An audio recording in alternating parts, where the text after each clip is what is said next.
Welcome back to my channel. Stefan Wolf is here with another sharpening video. No, it's not a sharpening video, but it's sharpening related.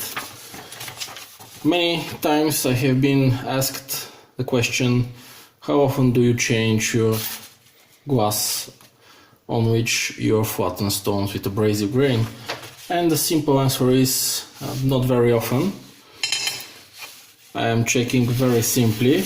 You can see my straight edge, and I can slip sheet of paper easily. You can see on the corners that's not the case, so I'm low in the middle,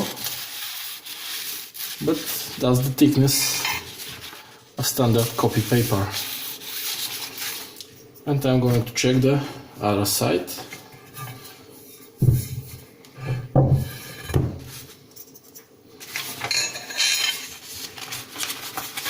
Barely.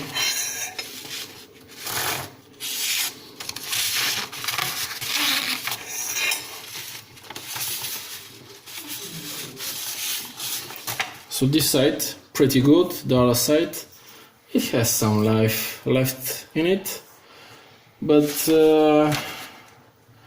this is not a one-time deal.